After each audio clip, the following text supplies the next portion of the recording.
তো প্র্যাকটিসে আমার পায়ে হেমস্ট্রিং ইনজুরি হয়েছিল, হাঁটতে পারতেছিলাম না। তো আমার সহকর্মী একজন আপনার কাছে নিয়ে আসলো।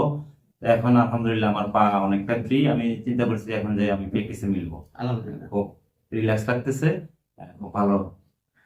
আচ্ছা, যদি বলি 10-এর ভিতর কতটুকু কমছে ওই সমস্যাটা? হ্যাঁ, ইনশাল্লাহ 10-এর ভিতরে 8 কমে গেছে। আলহামদুলিল্লাহ। আপনি কি আমাদের চিকিৎসায় সন্তুষ্ট? আলহামদুলিল্লাহ।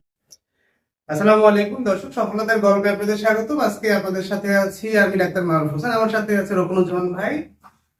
তিনি পুলিশ নারী ক্রিকেট টিমের একজন কোচ, সম্মানীয় কোচ। তিনি নিজেও একজন খেলোয়াড়। তিনি হ্যামস্ট্রিং ইনজুরিতে আমাদের পুলিশ লাইনে আসেন।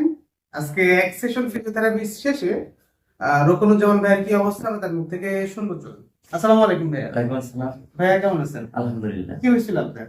আমি তো প্র্যাকটিসে আমার পায়ে হেমস্ট্রিং ইনজুরি হয়েছিল, হাঁটতে পারতেছিলাম না। তো আমার সহকর্মী একজন আপনার কাছে নিয়ে আসলো। তো এখন আলহামদুলিল্লাহ আমার পা অনেকটা ফ্রি। আমি চিন্তা করছি এখন যে আমি প্র্যাকটিসে মিলবো। আলহামদুলিল্লাহ। খুব রিল্যাক্স লাগতেছে, খুব ভালো। আচ্ছা, যদি বলি 10-এর ভিতর কতটুকু কমছে ওই সমস্যাটা?